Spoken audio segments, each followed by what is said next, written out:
우리에게 이렇게 아름답고 복된 예배를 주신 것을 감사합니다.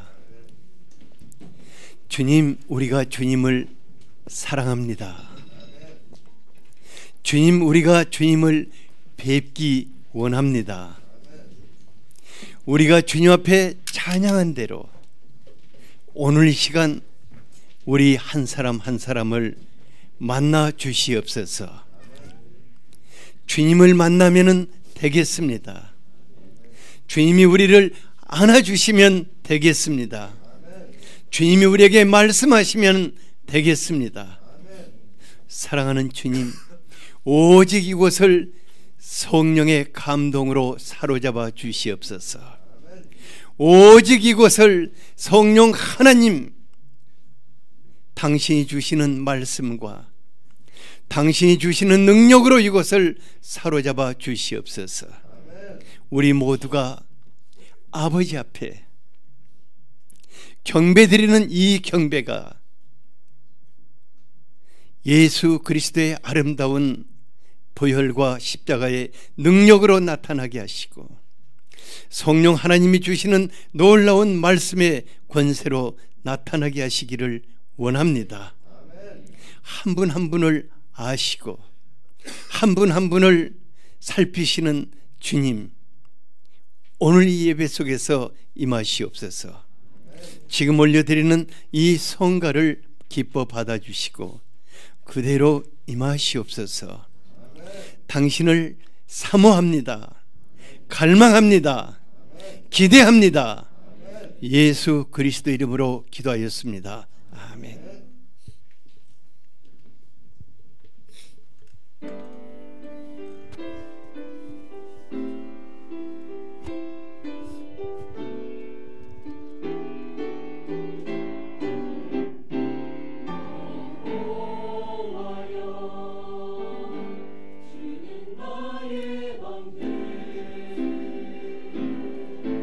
나의 영광, 나의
아멘.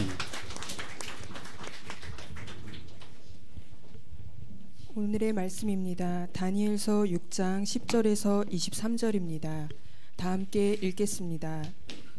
다니엘이 이 조서에 왕의 도장이 찍힌 것을 알고도 자기 집에 돌아가서는 윗방에 올라가 예루살렘으로 향한 창문을 열고 전에 하던 대로 하루 3번씩 무릎을 꿇고 기도하며 그의 하나님께 감사하였더라. 그 무리들이 모여서 다니엘이 자기 하나님 앞에 기도하며 간구하는 것을 발견하고 이에 그들이 나아가서 왕의 금령에 관하여 왕께 아뢰되 왕이여, 왕이 이미 금령에 왕의 도장을 찍어서 이제부터 30일 동안에는 누구든지 왕 외 어떤 신에게나 사람에게 구하면 사자굴에 던져 넣기로 하지 아니하였나이까 하니 왕이 대답하여 이르되 이 일이 확실하니 메대와 바사에 고치지 못하는 규례니라 하는지라. 그들이 왕 앞에서 말하여 이르되 왕이여, 사로잡혀온 유다 자손 중에 다니엘이 왕과 왕의 도장이 찍힌 금령을 존중하지 아니하고 하루 3번씩 기도하나이다 하니 왕이 이 말을 듣고 그로 말미암아 심히 근심하여 다니엘을 구원하려고 마음을 쓰며 그를 건져내려고 힘을 다하다가 해가 질 때에 이르렀더라. 그 무리들이 또 모여 왕에게로 나와서 왕께 말하되 왕이여, 메대와 바사의 규례를 아시거니와 왕께서 세우신 금령과 법도는 고치지 못할 것이니이다 하니 이에 왕이 명령하매 다니엘을 끌어다가 사자굴에 던져 넣는지라. 왕이 다니엘에게 이르되 내가 항상 섬기는 너의 하나님이 너를 구원하시리라 하니라. 이에 돌을 굴려다가 굴 어귀를 막음에 왕이 그의 도장과 귀족들의 도장으로 봉하였으니 이는 다니엘에 대한 조치를 고치지 못하게 하려 함이었더라. 왕이 궁에 돌아가서는 밤이 새도록 금식하고 그 앞에 오락을 그치고 잠자기를 마다하니라. 이튿날에 왕이 새벽에 일어나 급히 사자굴로 가서 다니엘이 든 굴에 가까이 이르러서 슬피 소리질러 다니엘에게 묻되 살아계시는 하나님의 종 다니엘아, 내가 항상 섬기는 내 하나님이 사자들에게서 능히 너를 구원하셨느냐 하니라. 다니엘이 왕에게 아뢰되 왕이여, 원하건대 왕은 만수무강하옵소서. 나의 하나님이 이미 그의 천사를 보내어 사자들의 입을 봉하셨으므로 사자들이 나를 상해하지 못하셨사오니 이는 나의 무죄함이 그 앞에 명백함이오며 또 왕이여, 나는 왕에게도 해를 끼치지 아니하였나이다 하니라. 왕이 심히 기뻐서 명하여 다니엘을 굴에서 올리라 하매 그들이 다니엘을 굴에서 올린즉 그의 몸이 조금도 상하지 아니하였으니 이는 그가 자기의 하나님을 믿음이었더라. 아멘. 아멘.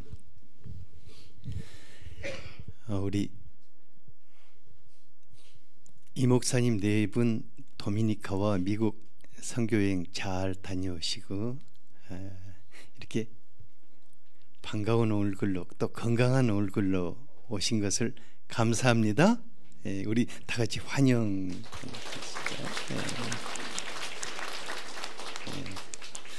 그리고 우리 이유근 목사님 4분 그동안에 이제 광주 주사랑 교회에 가서 얼마나 열심히 기도했던지 벌써 교회가 엄청나게 바뀌어 나가고 있어요.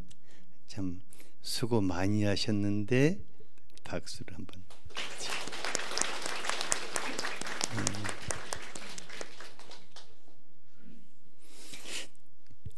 오늘 여러분들과 함께 살펴볼 다니엘의 삶은 요셉과 함께 어쩌면 가장 파란만장한 그 환경 속에서 살았는데 하나님과 더불어서 항상 마지막 승리를 하는 최후의 승리자가 되었습니다. 다니엘의 삶에 대해서 아주 짧은 한 편의 말씀을 준비하면서 제가 오랫동안 다니엘이라는 이름으로 불리움을 받고 살았거든요. 그래서 참 감동도스럽고 정말 다니엘같이 살아야겠다는 생각을 다시 한번 하게 되고 은퇴하고 나서는 제가 다시 내 이름을 찾아서 돌아가야겠다는 생각도 하게 되었어요. 다니엘의 하나님, 우리의 하나님이십니다. 다니엘의 삶 속에서 함께 하신 하나님, 우리와 같이 하시고 다니엘에게 승리 주시는 하나님, 여러분들에게 승리 주십니다. 옆 사람에게 다니엘의 하나님이 당신의 하나님이십니다.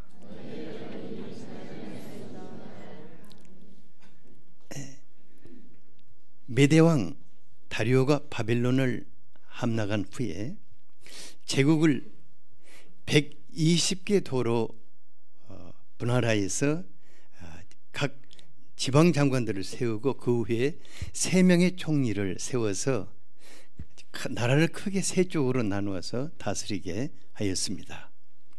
근데 12절을 보면은 다니엘이 마음이 민첩하여 총리들과 고관들 위에 뛰어남으로 왕이 그를 세워 전국을 다스리는 수석 총리로 삼고자 하였습니다. 이런 다니엘의 삶, 크게 3가지로 살펴본다면은, 먼저는 그는 성령 하나님의 주시는 감동 속에서 지혜와 능력으로 산 사람이었습니다. 12절에 킹 제임스 역본에 보면은 이 다니엘은 탁월한 영이 있으므로 다른 총리들과 고관들보다 뛰어나 왕이 그를 세워 전국을 다스리도록 구상하였다고 하였습니다. 또 1장 17절에 보아도 하나님이 이 네 소년에게 학문을 주시고 모든 서적을 깨닫게 하시고 지혜를 주셨으니 다니엘은 모든 환상과 꿈을 깨달아 알더라고 하였습니다. 그러니까 다니엘은 이스라엘을 점령한 바벨론 왕 느부갓네살이 정략적으로 몇 명의 젊은이들을 뽑아서, 포로들 중에서 몇 명의 젊은이들을 뽑아가지고 왕궁에서 키우도록 하였어요. 그는 하나님의 사람으로서 처음부터 뜻을 정하고 내가 하나님의 사람으로 살아야겠다, 그렇게 살고자 하였습니다. 하나님 이런 다니엘을 성령의 지혜와 능력으로 함께 하심으로 느부갓네살 왕 시대의 총리가 되었습니다. 그리고 메대의 다리오 왕이 바벨론을 함락한 후에 그 후에도 성령과 지혜, 성령이 주시는 지혜와 능력으로 나라를 다스림으로 다니엘을 따라올 사람이 없었다고 하였습니다. 다리오 왕은 그를 수석 총리로 삼았습니다. 하나님이 없는 사람들 중에서도요, 참 지혜와 능력이 탁월한 사람들이 있습니다.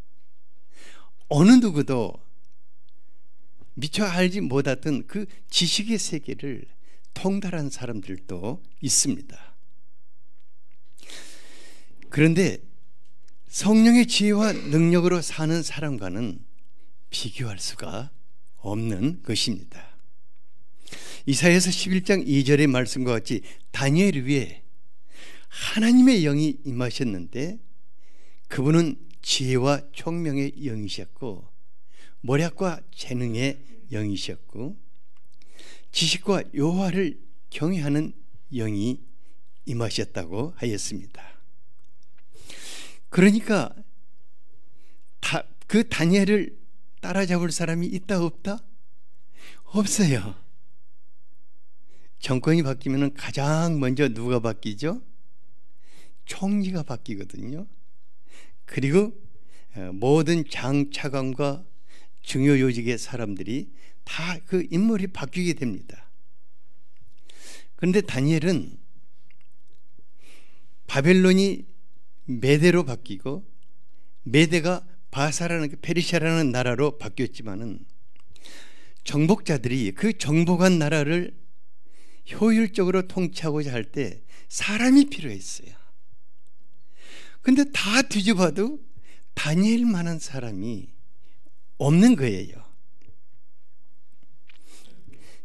그래서 그들은 하나님의 사람 다니엘을 필요로 했고 그 다니엘을 총리 자리에 다시 앉힐 수밖에 없었습니다.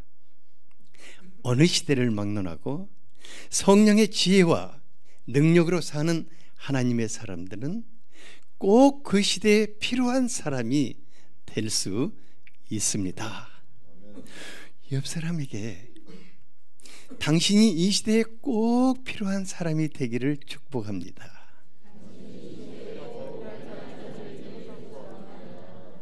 성령에 감동된 사람이 되기를 축복합니다.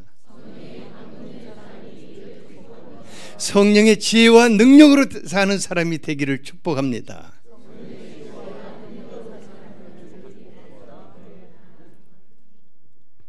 다니엘뿐만 아니라 요셉도 성령이 주시는 지혜와 능력으로 인해서 애굽 왕국에서 꼭 필요한 사람이 되었습니다. 창세기 41장 38절에서 40절을 같이 한번 읽어보죠. 시작. 바로가 그의 신하들에게 이르되 이와 같이 하나님의 영에 감동된 사람을 우리가 어찌 찾을 수 있으리요 하고 요셉에게 이르되 하나님이 이 모든 것을 내게 보이셨으니 너와 같이 명철하고 지혜 있는 자가 없도다. 너는 내 집을 다스리라. 내 백성이 다 내 명령에 복종하리니 내가 너보다 높은 것은 내 왕좌뿐이니라. 아멘. 미안하지만 여기 문 조금만 열어주실래요? 하나님은요, 여러분들을 사랑하십니다. 하나님은 여러분들을 사랑하십니다. 하나님은 여러분들을 사랑하십니다. 근데 그냥 사랑하시는 것이 아니라 세상에서 꼭 필요한 사람들이 되게 하시기 위해서 성령 하나님을 우리에게 보내시고 성령이 주시는 지혜와 능력으로 살도록 하시는 것입니다. 우리 하나님 여러분들을 사랑하십니다. 그래서 성령을 보내셨습니다. 그리고 그분과 함께 살기를 원하시는 것입니다. 두 번째로 다니엘은 자신의 삶을 다른 사람들에게 나누어 줌으로 덕이 복이 되는 삶을 산 사람입니다. 참 놀라운 것은 어찌 보면은 하나님이 다니엘을 그냥 붙잡아서 이렇게 살게 하셨구나 하기 쉬운데 다니엘 역시 하나님에게 화답을 하였습니다. 기회주의자들은 자기에게 준 그 직책을 가지고 자기를 위해서 삽니다. 하지만 다니엘은 정직하고 성실하게 충성을 다했다고 말합니다. 3, 4절을 보면 다니엘은 마음이 민첩하고 충성되어 아무 그릇됨도 없고 아무런 허물도 없었다고 하였습니다. 왕이요, 이런 다니엘을 신뢰할 수 있었다 없었다? 있었어요. 왜냐하면 다니엘만 보내면은 그곳에 가서 어떻게 백성들을 위해서 살게 할, 백성들을 어떻게 잘 살 수 있게 할까 하고 굉장히 그들 편에서 도와주었습니다. 또 왕에게 오면은 왕 편에서 그를 섬겨 드렸어요. 그러므로 그는 다른 사람을 위해서 자기를 주었지만은 결국 그것이 자신의 삶의 복으로 돌아온 삶을 살았습니다. 우리가 살아남기 위해서 다른 사람을 중상 모략하고 내쫓고 또 자기 것을 채우기 위해서 다른 사람을 속여 빼앗는 아주 험한 세상에서 살고 있어요.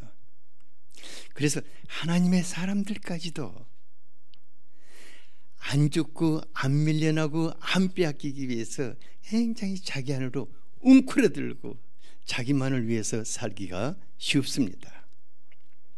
그런데요, 짧은 인생이지만은 살다 보니까 심는 대로 거둔다는 말씀이 내 삶의 현장이 되는 것을 보았습니다.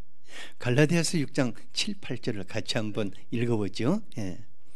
시작. 스스로 속이지 말라. 하나님은 업신여김을 받지 아니하시나니 사람이 무엇으로 심든지 그대로 거두리라. 자기의 육체를 위하여 심는 자는 육체로부터 썩어질 것을 거두고 성령을 위하여 심는 자는 성령으로부터 영생을 거두리라.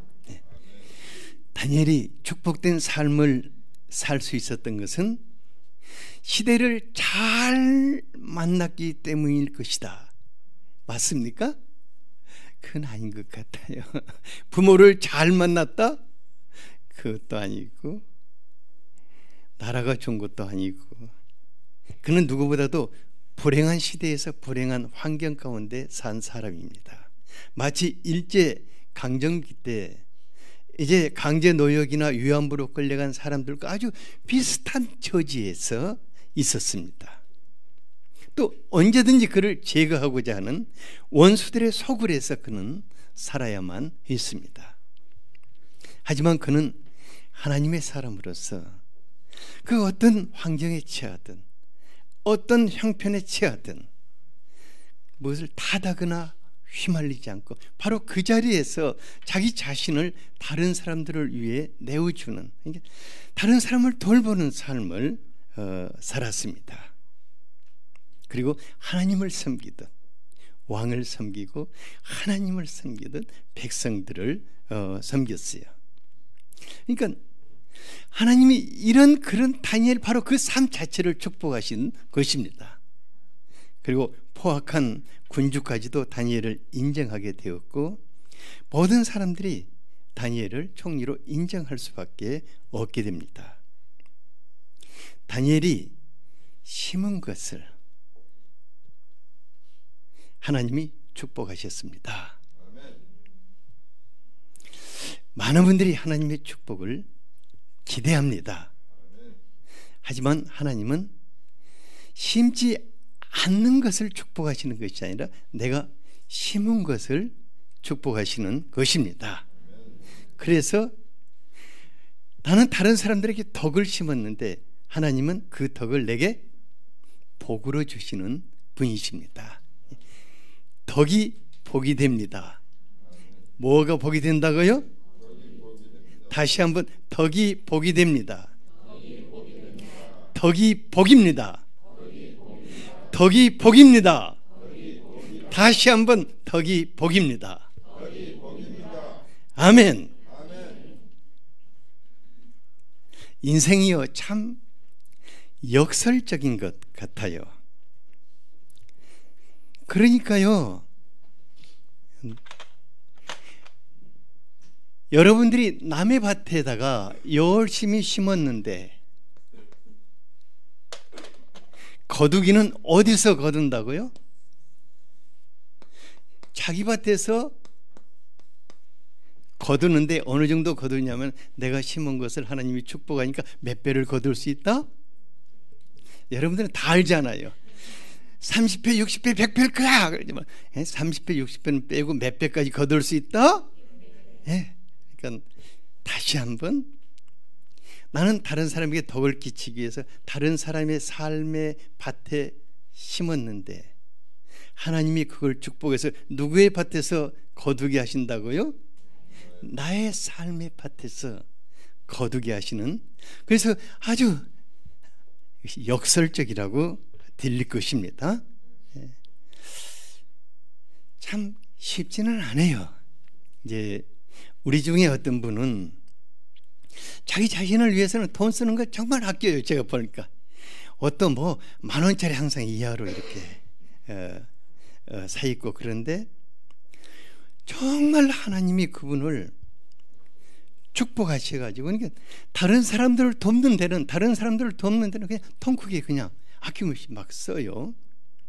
그러면 아무것도 없을 것 같은데 하나님이 그분을 계속해서 축복해가지고 다른 사람들보다 더 잘 입고 더 잘 먹고 더 좋은 집에서 사는 것을 보고 있어요. 또 어떤 분은 성령께서 그냥 막 감동만 주시면은 그냥 막 그냥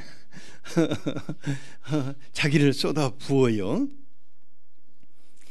참 놀라워요. 이러면 아무것도 없을 것 같은데 그렇지 않아요. 보니까 항상 풍성하게, 항상 넘치도록 사는 것을 보고 있습니다. 제가 이번 바자회 때도요, 심심하면 저 밑으로 이제 내려가서 보는 거예요. 왜냐면 내려가면 주워 먹을 게 많거든요. 막 이것 한번 주워 먹어보고 저것 한번 주워 먹어보고 그러면서도 이제 정말 사람들이 이번에 이제 바자에 있던 우리 캠퍼스와 또 하이웃 그 있잖아 이주민센터 그걸 이제 돕고자 방향을 잡았는데 쉽지 않거든요. 그 바자회 준비하는 건요 다른 사람들이 볼 때는 막 쉬운 것 같은데요 본인은 어깨 빠지려고 그러거든요. 막 허리 무너지려고 그러고 그러니까 어떤 일 다른 사람 위해서 마음을 쏟고 힘을 쏟는다는 게 쉬운 일 아니에요. 그런데 우리 하나님 그걸 보시면서 그 지금 심는 그것을 축복하십니다. 그리고 그것을 자기 자신의 삶 속에서 거두게 하십니다. 그래서 야, 참 복 있다. 저분들 진짜 복 있다. 진짜 복 있다. 뭐가 복이라고 했습니까? 덕이 복입니다. 옆에 사람에게 덕이 복입니다. 다른 사람에게 심는 덕이 나의 복이 됩니다. 예, 여러분들의 삶이 그렇게 되기를 축복합니다. 마지막으로 다니엘의 삶은 기도의 승리자였습니다. 다니엘을 시기하고 제거하려는 정적들은 다니엘의 허물과 실수를 찾아내고자 아주 혈안이 제가 좀 더운데 이거 좀 벗을게요.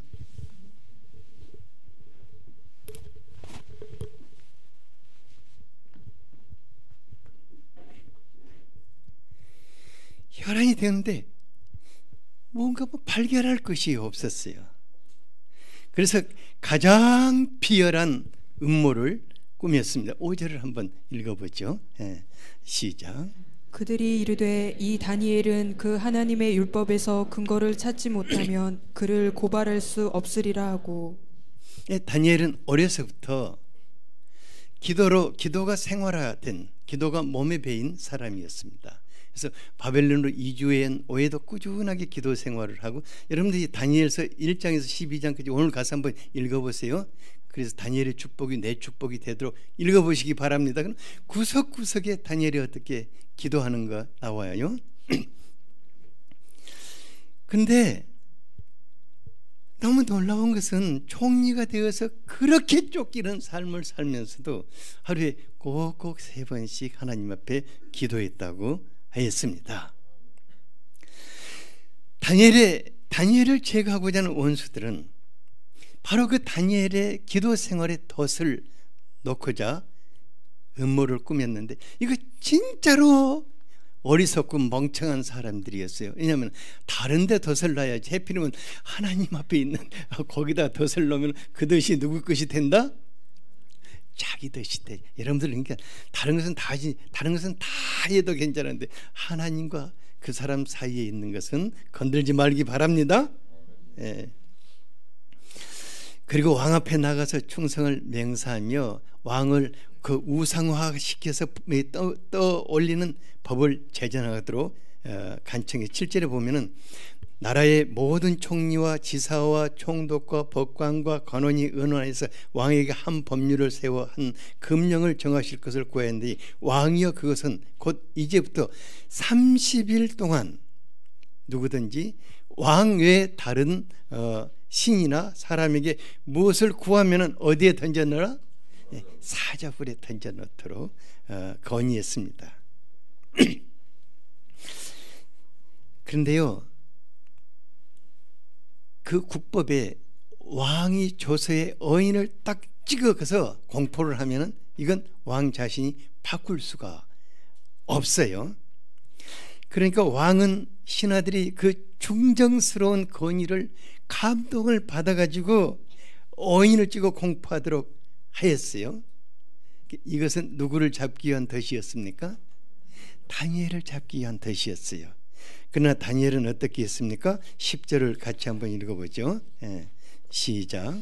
다니엘이 이 조서에 왕의 도장이 찍힌 것을 알고도 자기 집에 돌아가서는 윗방에 올라가 예루살렘으로 향한 창문을 열고 전에 하던 대로 하루 3번씩 무릎을 꿇고 기도하며 그의 하나님께 감사하였더라. 예. 왕이 그 조서에 어인을 찍었다면은, 그걸 범하면은 어떻게 되죠? 죽는 거예요. 그러니까 그 법은 다니엘을 잡고자 하는 법이었죠. 근데 알았다면은, 그 조서의 그 발효 기간이 얼마 동안이었죠? 30일, 한 달. 그러니까 알았다면은 30일 동안에 기도만 바꾸면 됩니다.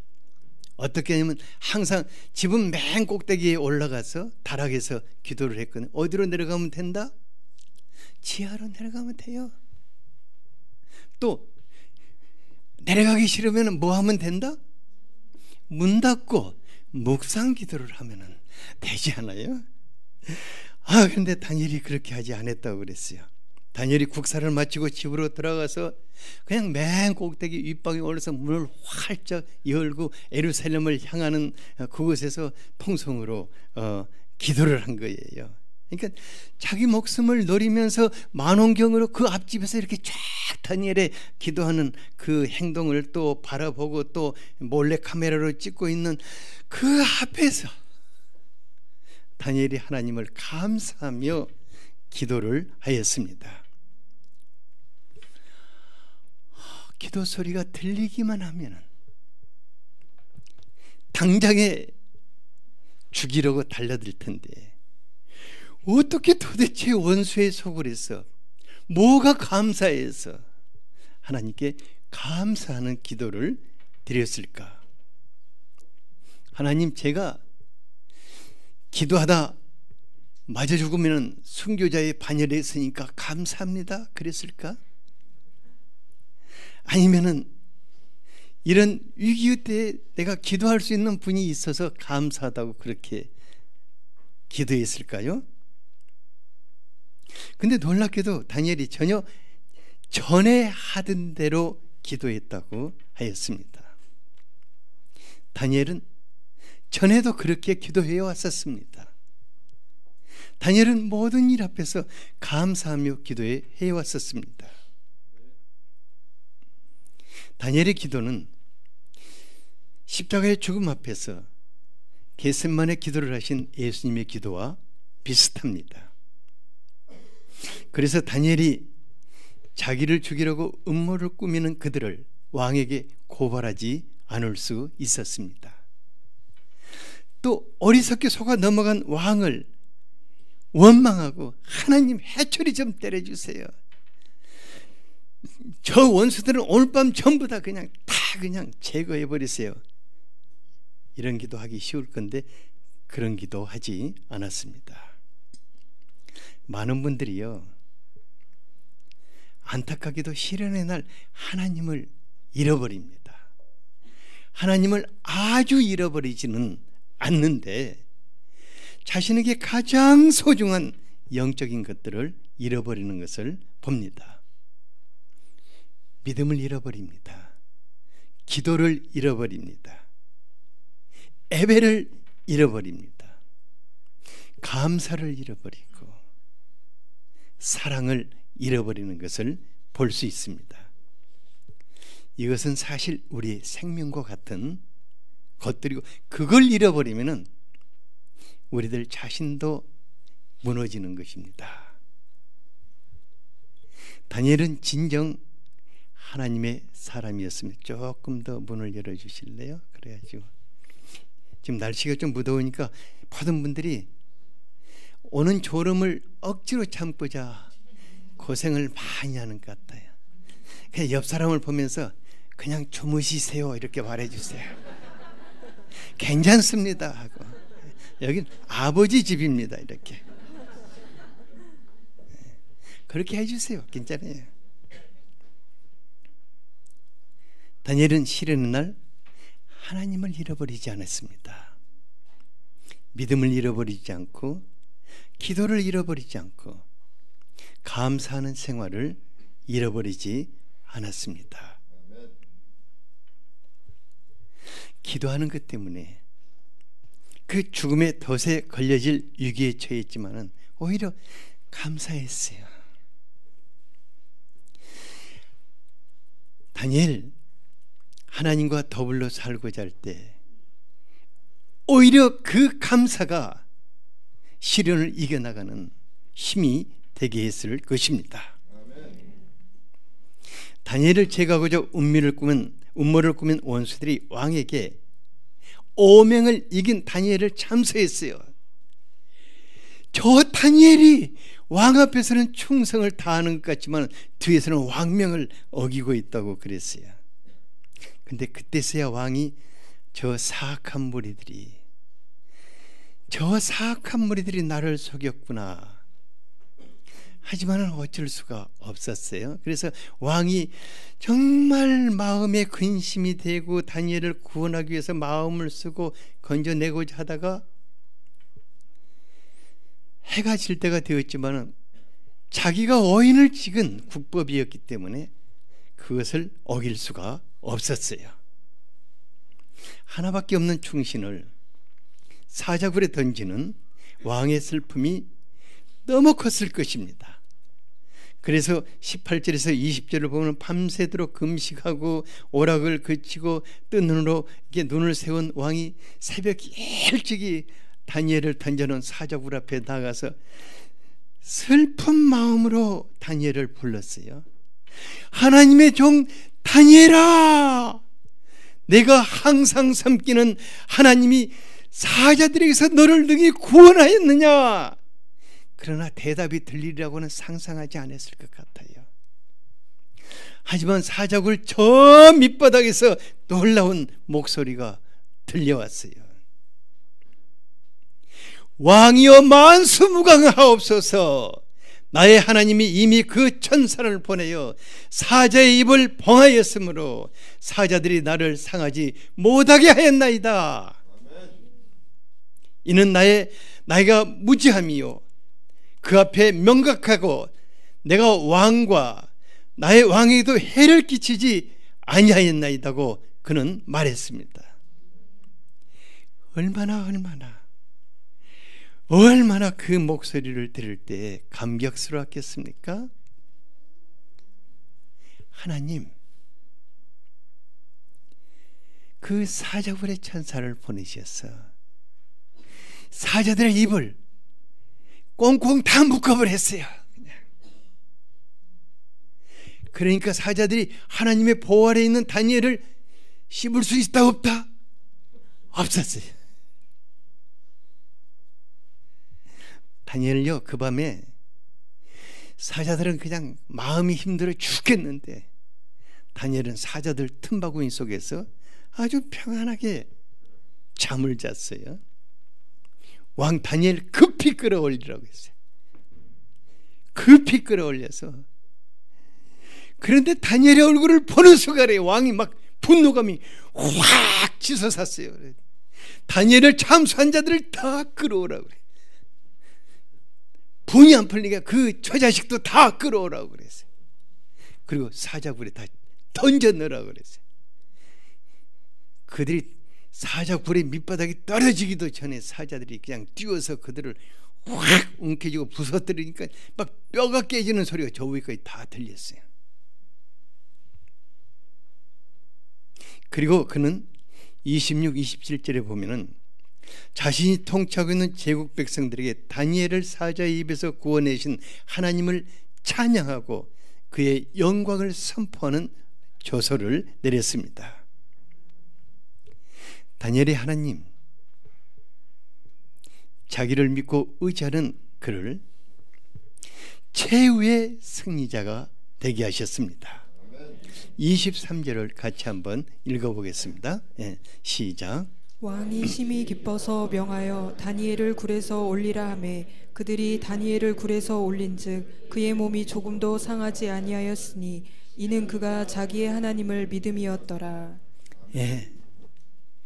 놀랍게도 불구덩이 속에서도, 원수들의 소굴 속에서도, 사자굴 속에서도 그는 조금도 상하지 않았습니다. 이는 그가 자기 하나님을 믿었다고 말합니다. 다니엘의 실은 아팠을 것입니다. 억울하기도 했을 것입니다. 하지만 하나님을 믿고 끝까지 의지하는 다니엘을 하나님은 신실하게 지켜주셨습니다. 그리고 그를 최후의 승리자가 되게 하셨습니다. 하나님 거기에 그치지 않고 28절에 보니까 다니엘을 더욱 높이시고 견고하게 하셔서 다리왕 시대와 바사왕 고레스왕 시대까지 형통하게 하였다고 말씀하고 있습니다. 오늘 여러분들이 집에 가서 이제 다니엘서 7장에서 12장까지를 보면은 다니엘의 계시록이 나옵니다. 그래서 그 계시록을 중심으로 해서 연결해서 요한계시록이 써져 있습니다. 그러니까 하나님 다니엘에게 승리를 주시는 것뿐만 아니라 그의 사는 날 동안 그의 하나님이 되셔서 가장 멋지고 가장 아름다운 삶을 살게 하셨습니다. 다니엘의 하나님, 여러분들의 하나님입니다. 다니엘의 하나님, 여러분들의 하나님입니다. 다니엘에게 최후의 승리를 주신 하나님, 여러분들에게 최후의 승리를 주실 것입니다. 다니엘의 삶을 더 높이고 견고하게 하신 하나님, 여러분들도 그렇게 하실 것입니다. 옆 사람에게 다니엘의 하나님이 당신의 하나님입니다. 다니엘에게 승리를 주시는 하나님, 당신에게 승리를 주십니다.